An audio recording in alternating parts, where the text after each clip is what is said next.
हम मिलकर प्रार्थना करें। प्रभु आप अपना वचन हमें सिखाएं करके हम में से प्रत्येक जन प्रार्थना करें। हालेलुया।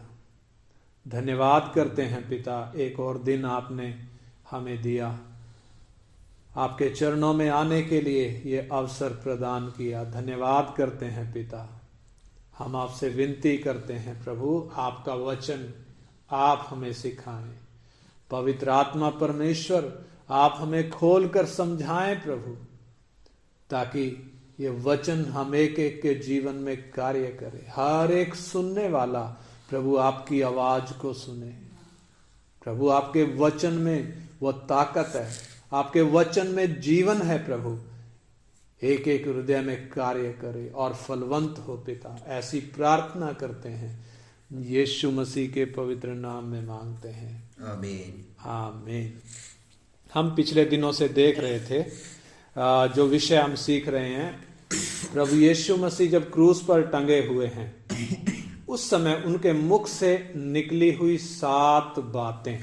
7 का आंकड़ा मैं फिर से बताता हूं, ये 7 का मतलब ये परमेश्वर का आंकड़ा है, परमेश्वर की संख्या है 7, जो पूर्णता को दिखाती है। तो यीशु के मुख से भी जो 7 बातें निकली, उनमें से एक एक को हम गहराई से समझ रहे हैं। सबसे पहली बात हमने सीखी थी जिम्मेदारी का वचन। जब यीशु अपनी माता मरियम की जिम्मेदारी अपने एक चेले के हाथ में सौंपते हैं ताकि वो उनके बुढ़ापे का सहारा बने। और दूसरा वचन हमने सीखा था प्रभु यीशु के मुख से जो निकला, क्षमा का वचन। जब यीशु प्रार्थना कर रहे हैं, हे पिता इन्हें क्षमा करिए, नहीं जानते कि ये क्या करते हैं। और तीसरा वचन जो हमने सीखा था, उद्धार का वचन। जब वो 2 अपराधियों में से एक अपराधी कहता है, हे प्रभु जिस दिन तू अपने राज्य में आए मेरी भी सुधि लेना। जवाब में यीशु कहते हैं, मैं तुझसे सच सच कहता हूं आज ही तू मेरे साथ स्वर्ग लोक में होगा। और चौथी बात हमने देखी थी वो अलगाव के वो दर्द का वचन। जब यीशु वो 3 घंटे आत्मा और प्राण में होकर तड़पने वाली जगह में, उधर तड़पने के बाद वो 3 घंटे जब धरती पर अंधेरा था, जब वापिस क्रूस पर आते हैं, तब वो दर्द भरा शब्द हम सुनते हैं, एली एली लमा सबक्तानी, यानी हे मेरे परमेश्वर, हे मेरे परमेश्वर तूने मुझे क्यों छोड़ दिया है। और 5वीं बात जो हमने देखी थी, पीड़ा का वचन। जब यीशु मैं प्यासा हूं ये कहते हैं, वो बात हमने सीखी थी। और 6ठी बात वो पूर्णता का वचन, जब यीशु कहते हैं सब कुछ पूरा हुआ। और आज हम इस क्रम में वो 7वीं बात यानी वो आखिरी बात भी देखेंगे। जब यीशु ये 7वीं बात बोलते हैं, क्या कहते हैं, आइए उसके लिए हम परमेश्वर के वचन से पढ़ेंगे। लूका रचित सुसमाचार उसका 23 अध्याय और 46 वचन हम पढ़ेंगे। 23 अध्याय का 46 वचन। और यीशु ने बड़े शब्द से पुकार कर कहा, हे पिता मैं अपनी आत्मा तेरे हाथों में सौंपता हूं। और यह कहकर प्राण छोड़ दिए। हाँ देखिए यीशु इधर क्या कह रहे हैं, बड़े शब्द से यीशु ने पुकार कर कहा, हे पिता मैं अपनी आत्मा तेरे हाथ में सौंपता हूं। और ये कह के उसने अपने प्राण छोड़ दिए। तो ये कौन सा वचन है, ये जय का वचन है। जब यीशु अपना प्राण छोड़ रहे हैं, पिता के हाथ में जब अपनी आत्मा को सौंप रहे हैं, ये एक जय का वचन है। कैसे हम देखें तो अदन की वाटिका में जब मनुष्य ने अपनी इच्छा से चलने का निर्णय लिया तो उसका रिजल्ट क्या निकला, वो पाप का गुलाम बन गया, पवित्र परमेश्वर से वो दूर हो गया और अनंत काल की मौत ने उसको जकड़ लिया। इतना ही नहीं, शैतान ने उसे अपने फंदे में फंसा लिया। और शैतान करता क्या है, इंसान को मौत का भय दिखाकर उसको डराता है। और जब हम देखते हैं ये इंसान का आज भी ये जब दशा है, आज के समय में भी जब हम देखते हैं उस पहले आदम की संतान होने के कारण सारी मानव जाति की जब ये दशा है, उसी का परिणाम है कि यीशु सलीब पर लटका हुआ है। मनुष्य की हालत का परिणाम है यीशु जो क्रूस पर टंगा हुआ है। तो सलीब पर चढ़ाए जाने की ये जो घटना है, इसको जब हम देखते हैं, यीशु के जीवन में ये घटना अचानक से नहीं घटी। जैसे हमारे जीवन में कोई घटना होती है, कभी एक्सीडेंट वगैरह होता है, तो अचानक कोई घटना घटती है और हम हैरान हो जाते हैं, हम अचंभित हो जाते हैं। अचानक से कोई घटना घटी क्योंकि अनएक्सपेक्टेड होता है। परंतु यीशु के जीवन में ये क्रूस का दर्द ये अनएक्सपेक्टेड नहीं है, अपेक्षित नहीं है, परंतु ये क्या है, वो उसको पहले से मालूम था। यीशु को पहले से मालूम था कि ये क्रूस की घटना आएगी करके, पहले से मालूम था। कैसे हम कह सकते हैं कि पहले से मालूम था? परमेश्वर का वचन प्रकाशित वाक्य है 13 अध्याय का 8 वचन में लिखा है, परमेश्वर का मेमना जो जगत की उत्पत्ति के समय से घात हुआ है। यानी जगत बनाने के समय में परमेश्वर जब आदम को बनाने के समय मिट्टी हाथ में लिया, सर्वज्ञानी परमेश्वर जानता था कि ये पाप में जाएगा और इसको धरती पर कोई छुड़ाने वाला नहीं होगा, तब मुझ परमेश्वर को ही इंसान के रूप में जाकर एक मेमने की तरह बलिदान होना पड़ेगा करके वो प्लान पहले से हो चुका है। यानी वो पाप की बीमारी का इलाज वो पाप के आने से पहले ही तय हो चुका था। इसलिए जब आदम पाप में गिरा, परमेश्वर उस आदम को अदन की वाटिका में से निकालने से पहले उनको चमड़े का अंगरखा पहनाया और उनको वायदा दिया, एक आशा दी कि स्त्री का वंश आएगा जो शैतान के सिर को कुचलेगा, जो दुख उठाएगा परंतु इंसान को पाप की गुलामी से छुड़ाएगा करके वो आशा परमेश्वर ने देकर तब आदम को अदन की वाटिका से बाहर किया। इसलिए यीशु जब इस धरती पर आया, वो स्त्री का संतान जब इस धरती पर आया, यूहन्ना जब उसको देखता है तो क्या कहता है? देखो ये परमेश्वर का मेमना है जो जगत का पाप उठा ले जाता है।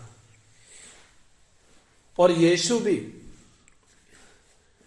पहले से जानता था, क्रूस पर चढ़ने से पहले ही वो जानता था कि उसे पकड़वाया जाएगा। इसलिए वो चेलों को कह रहा है, देखिए उसके लिए हम पढ़ेंगे मत्ती 20 अध्याय, मत्ती 20 अध्याय उसका 17 से 19 वचन हम पढ़ेंगे। मत्ती 20 अध्याय 17 से 19 वचन।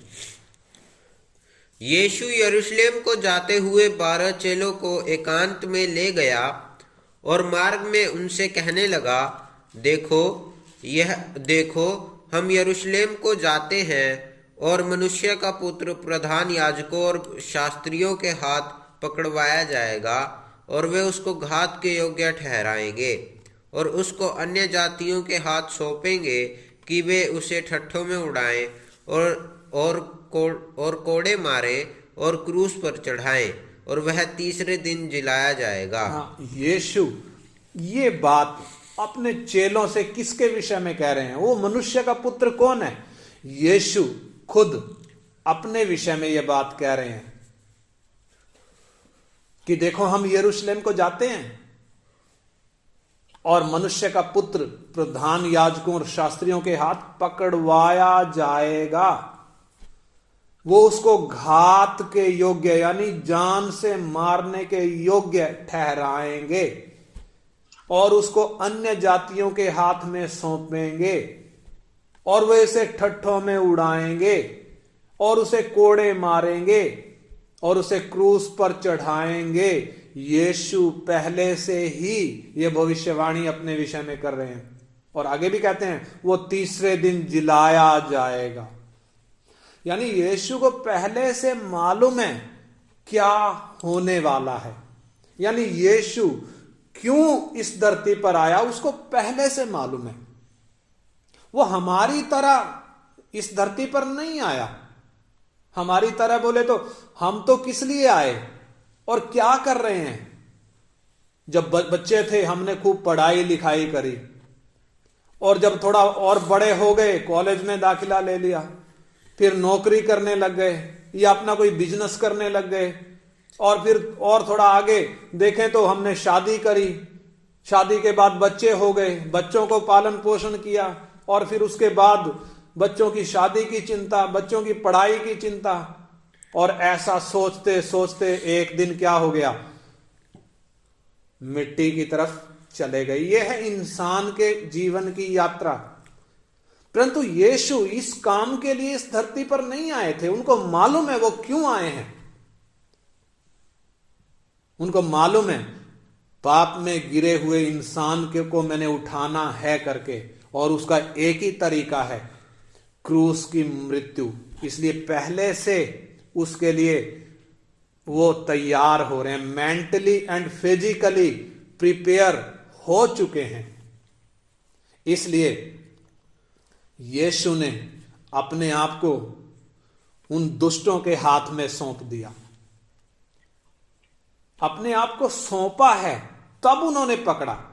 अगर हम परमेश्वर का वचन पढ़ें तो यीशु को कोई हाथ नहीं लगा सकता था। देखो एक वचन हम पढ़ेंगे उसके लिए, यूहन्ना 18 अध्याय उसका 3 वचन से हम पढ़ें। यूहन्ना 18 अध्याय 3 वचन से 11 वचन तक हम पढ़ेंगे। 3 से 11 यूहन्ना 18 अध्याय का 3 से 11 पढ़े। तब यहूदा सैनिकों के एक दल को और प्रधान याजकों और फरीसियों की ओर से प्यादों को लेकर दीपकों और मशालों और हथियारों को लिए हुए वहां आया। तब यीशु उन सब बातों को जो उस पर आने वाली थी जानकर निकला। हाँ देखिए, यीशु उन सब बातों को जो उस पर आने वाली थी जानकर निकला और उनसे कहा, किसे ढूंढते हो? हाँ, किसे ढूंढते हो? उन्होंने उसको उत्तर दिया, यीशु नासरी को। यीशु ने उनसे कहा, मैं हूं। उसका पकड़वाने वाला यहूदा भी उनके साथ खड़ा था। उसके यह कहते ही मैं हूं, वे पीछे हटकर भूमि पर गिर पड़े। हाँ देखिए, यीशु ने क्या बोला? सिर्फ मैं हूं ये बोलते ही वो जो पकड़ने के लिए आए थे, वो यहूदा समेत सारे के सारे जो पकड़ने आए थे, चाहे रोमी सिपाही हों, चाहे महायाजक के सिपाही हों, वो सब के सब पीछे हटकर जमीन पर गिर पड़े। सिर्फ यीशु ने क्या बोला? मैं हूं। यानी इस यीशु को जो मैं हूं है, ये मैं हूं है का मतलब, अगर निर्गमन 3 अध्याय का 14 वचन में हम देखें, मूसा को परमेश्वर कहता है, मूसा जब पूछता है तेरा नाम क्या है, परमेश्वर कहता मैं हूं, मैं जो हूं सो हूं। यानी वही मैं हूं यीशु इधर बोल रहे हैं, मैं हूं। और जैसे ही मैं हूं बोला, वो पीछे हटकर जमीन पर गिर पड़े। यानी कौन है जो इसको हाथ भी लगा दे? और फिर आगे 7 वचन से, तब उसने फिर उनसे पूछा, तुम किसको ढूंढते हो? वे बोले, यीशु नासरी को। यीशु ने उत्तर दिया, मैं तो तुमसे कह चुका हूं कि मैं हूं। यदि मुझे ढूंढते हो तो इन्हें जाने दो। यह इसलिए हुआ कि वह वचन पूरा हो जो उसने कहा था, जिन्हें तूने मुझे दिया उनमें से मैं एक को भी ना खोया। जिन्हें तूने मुझे दिया उनमें से मैंने एक को भी ना खोया। तब शमौन पतरस ने तलवार जो उसके पास थी खींची और महायाजक के दास पर चलाकर उसका दाहिना कान उड़ा दिया। उस दास का नाम मलखुस था। तब यीशु ने पतरस से कहा, हाँ, यीशु ने पतरस से कहा, ध्यान दें क्या कहा, अपनी तलवार म्यान में रख। अपनी तलवार म्यान में रख। जो कटोरा पिता ने मुझे दिया है, यानी जो कटोरा पिता ने मुझे दिया है, क्या मैं उसे ना पीऊं? क्या मैं उसे ना पीऊं? यानी यीशु पहले से प्रिपेयर्ड हैं, पहले से तैयार हैं। किस बात के लिए? जो आने वाली है, उस पर जो घटने वाली है, वो क्रूस की वो भयानक वेदना जो आने वाली है, यीशु पहले से जानते हैं।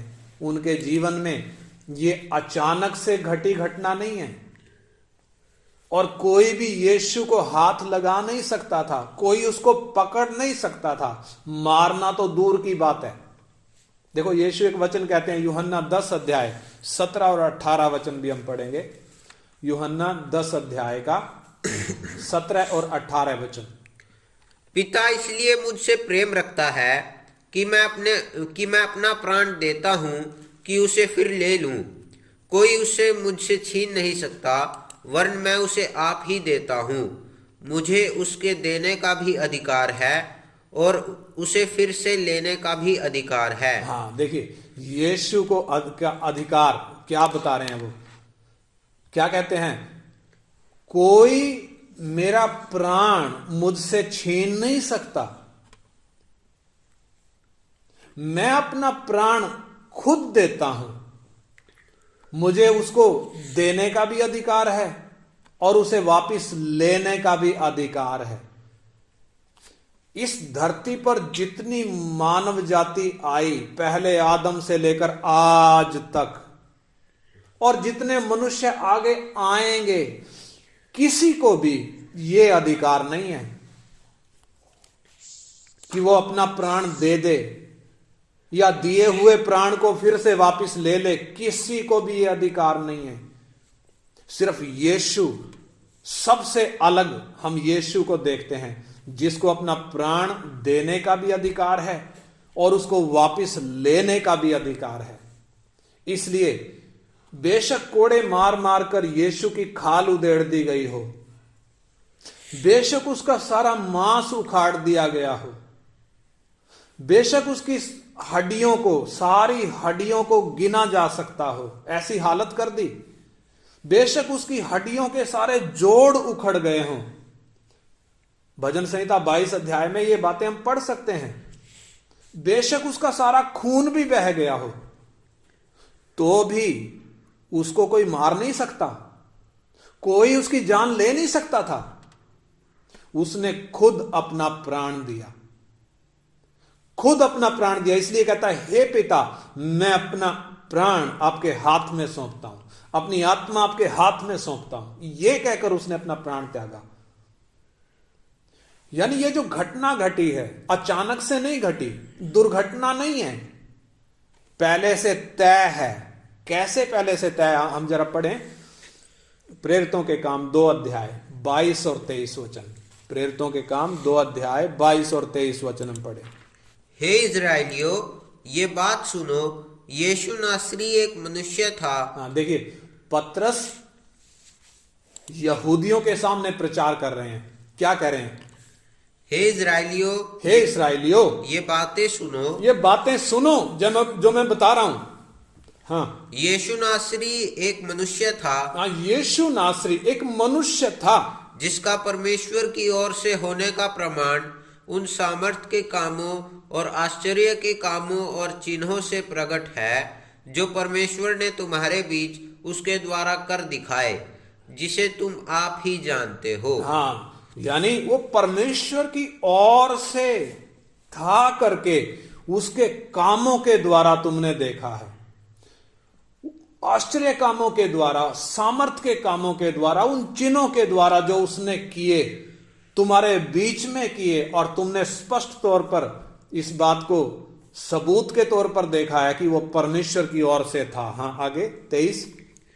उसी यीशु को जो परमेश्वर की ठहराई हुई योजना और पूर्व ज्ञान के अनुसार पकड़वाया गया। हाँ, उसी यीशु को जो परमेश्वर की ठहराई हुई योजना और पूर्व ज्ञान के अनुसार पकड़वाया गया। हाँ, तुमने अधर्मियों के हाथ से क्रूस पर चढ़वाकर मार डाला। हाँ, उसको तुमने क्या किया? अधर्मियों के हाथ से क्रूस पर चढ़ाकर मार डाला। ये क्यों हुआ? ये परमेश्वर की ठहराई हुई योजना और पूर्व ज्ञान के अनुसार हुआ। पूर्व ज्ञान कौन सा? ठहराई हुई योजना कौन सी? परमेश्वर ने इंसान को व्यर्थ में नहीं बनाया, बल्कि इंसान के लिए सारी सृष्टि बनाई है। धरती इंसान के लिए बनाई, पेड़ पौधे, जानवर, समुद्र, मछलियां, सब पक्षी, सब जो हमें दिखता है, ये सब इंसान के लिए बनाया। सारी सृष्टि के वो सेंटर में कौन है? इंसान है। इंसान को बनाने से पहले उसके लिए जो जो जरूरी चीजें थी, एक एक करके परमेश्वर ने सारी बनाई। बाद में इंसान को बनाया, एक बड़ी योजना के अनुसार बनाया। पहले से तय की हुई योजना है, परमेश्वर ने पहले से सोची हुई योजना है। और परमेश्वर को पूर्व ज्ञान में, भविष्य ज्ञान में पहले से मालूम था कि ये आदमी जिसको मैं बना रहा हूं, ये पाप करेगा, ये पाप में गिरेगा, ये परमेश्वर की मर्जी को त्याग कर अपनी मर्जी को अपनाएगा करके परमेश्वर को पहले से मालूम था। इसलिए उस पाप का इलाज भी पहले से कर दिया, और उसी ठहराई हुई मनसा के अनुसार यीशु इस धरती पर आए, उसी योजना के अनुसार आए, और उसी योजना के अनुसार वो पकड़वाए गए, उसी योजना के अनुसार उसको क्रूस पर टांगा गया।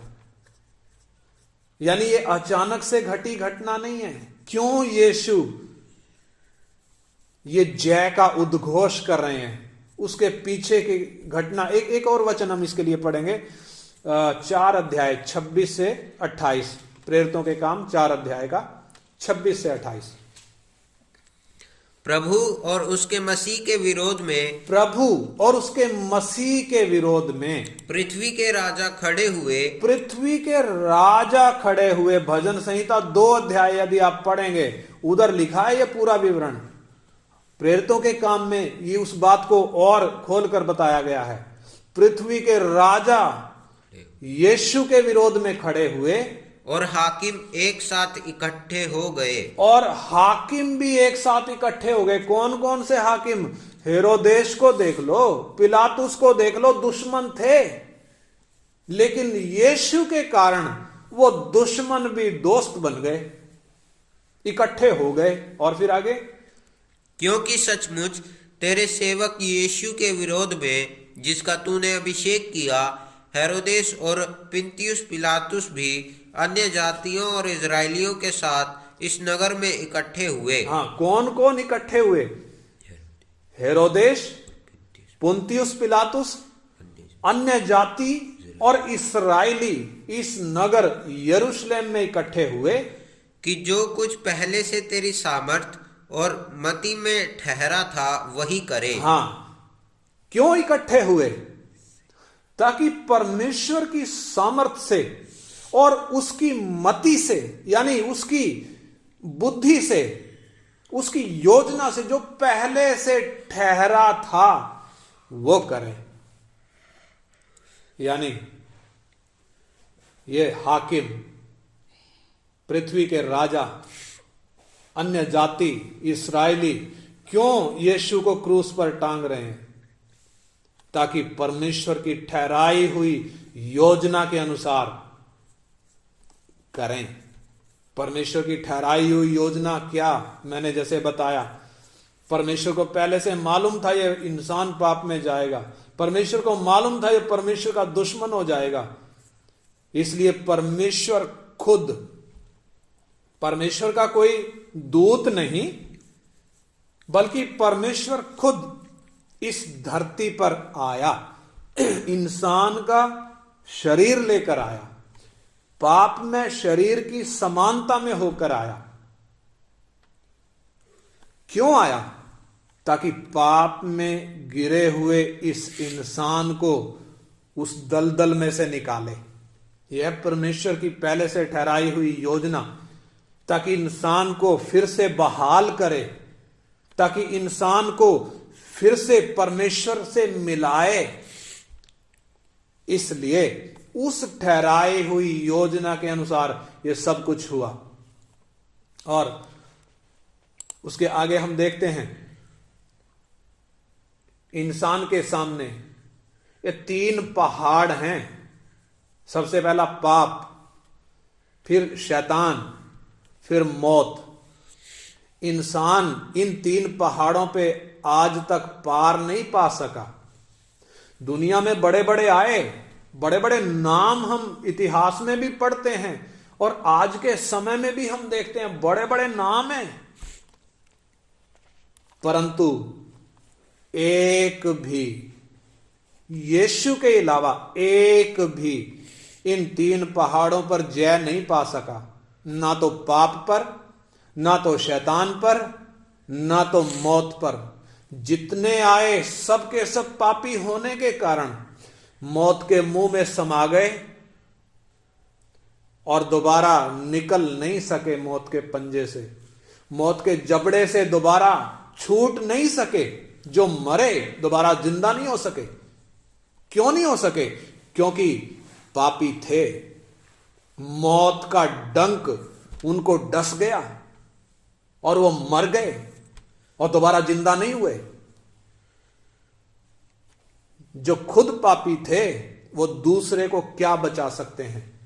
वो दूसरे को कैसे बचा सकते हैं?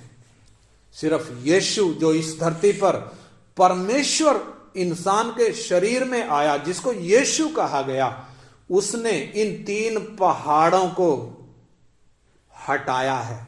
इंसान के सामने मुंह फाड़कर खड़े हुए इन 3 पहाड़ों को, पाप, शैतान और मौत, इन तीनों पहाड़ों को यीशु ने हटाया क्रूस के द्वारा।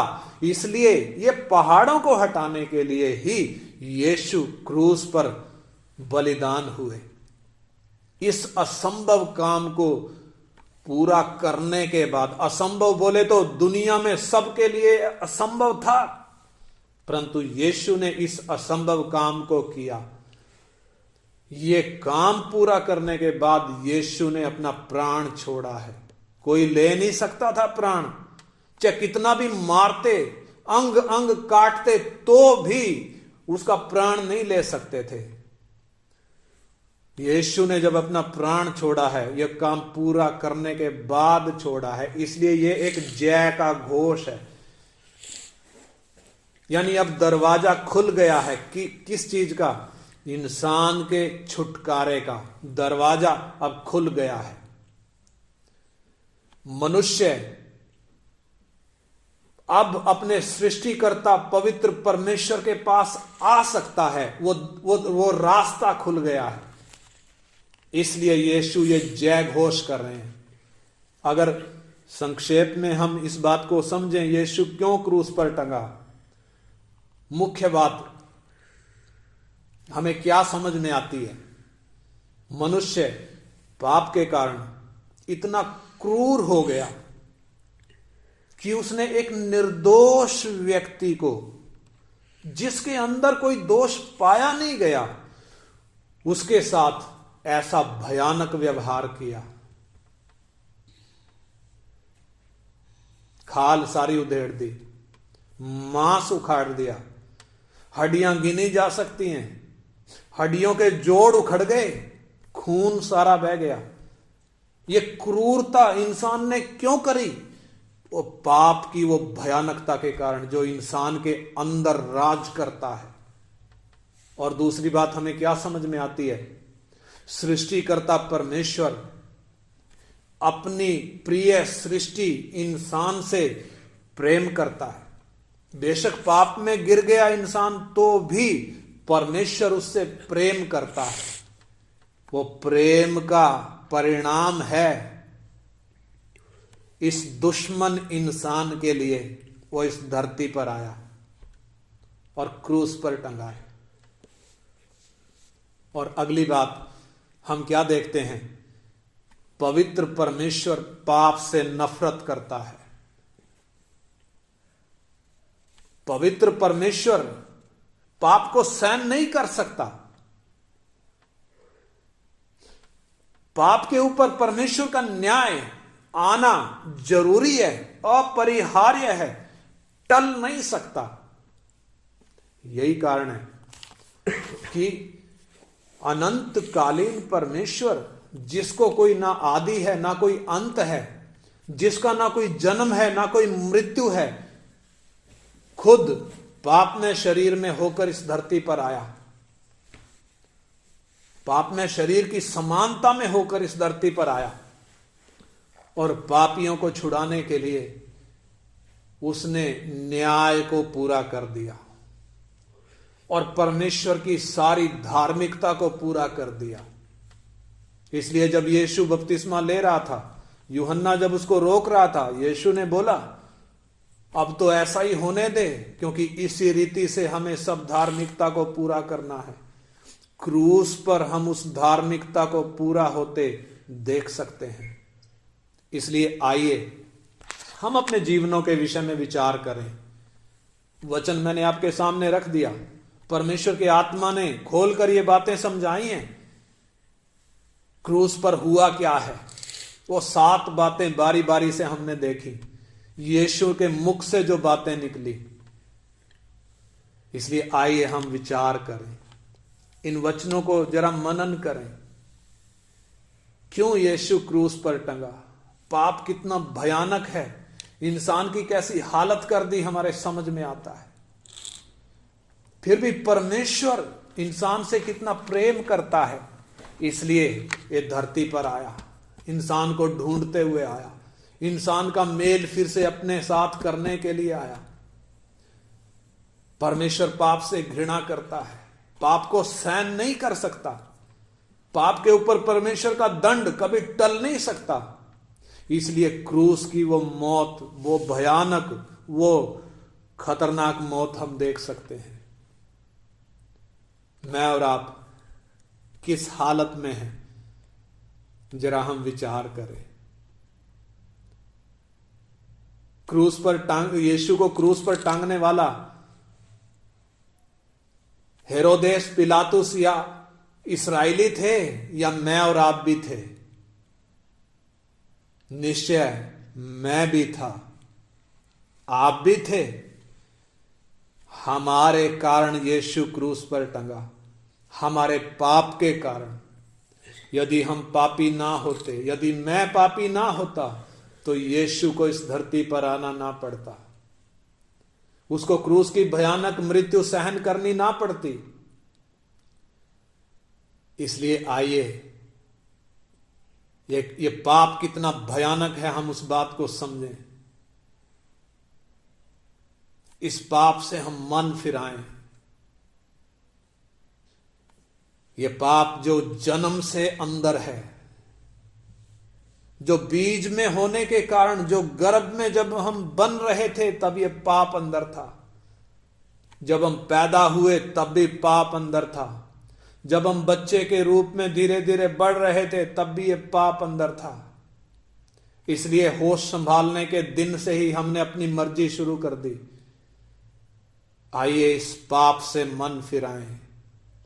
नहीं है तो हमने देखा परमेश्वर पाप से नफरत करता है, परमेश्वर पाप को सहन नहीं कर सकता, और परमेश्वर का न्याय पाप के ऊपर टल नहीं सकता। पाप की मजदूरी मौत है। आइए हम इस पाप से मन फिराएं। अगर अब तक मन नहीं फिराया है, आइए आज मन फिराने का अवसर है। हम प्रार्थना करें। Hallelujah, hallelujah. पिता, हम आपका धन्यवाद करते हैं इन पवित्र वचनों के लिए। प्रभु, आपने अपने आत्मा के द्वारा प्रभु जो बातें हमें समझाई, निश्चय ही प्रभु हमारे पापी होने के कारण आपको इस धरती पर आना पड़ा। हाँ प्रभु, हम आपका धन्यवाद करते हैं उस बड़े प्रेम के लिए, जिस प्रेम के कारण आप इस धरती पर आए। प्रभु, हमने आपको नहीं पहचाना, परंतु आपको क्रूस की भयानक मौत दे दी। इतना क्रूर व्यवहार हमने किया प्रभु, आप हमें क्षमा करें, आप हमारे पापों को माफ करें प्रभु। हम एक एक को प्रभु जो अब तक पाप के बंधन में है, प्रभु पाप की गुलामी से छुटकारा दें, पूरा पूरा छुटकारा दें प्रभु, क्योंकि आपके नाम में पाप से छुटकारा है प्रभु। दुनिया में और कोई ताकत नहीं है जो पाप से छुटकारा दे सके। आसमान के नीचे मनुष्यों के बीच में प्रभु यीशु केवल आपका नाम है, जिसके द्वारा हम पाप की गुलामी से आजाद हो सकते हैं। प्रभु, हम प्रार्थना करते हैं एक एक हमारे भाई बहन के लिए प्रभु, जो आपका वचन सुन रहे हैं, पाप की गुलामी से आज ही प्रभु मन फिराकर प्रभु छुटकारा पाने के लिए एक एक जीवन में आप कार्य करें, एक एक जीवन में आपका आत्मा कार्य करे प्रभु, एक एक को इस पाप के विषय में कायल करे प्रभु।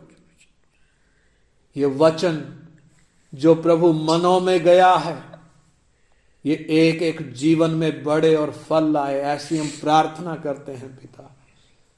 आदर महिमा आपको देते हैं, यीशु मसीह के पवित्र नाम में मांगते हैं, आमीन आमीन।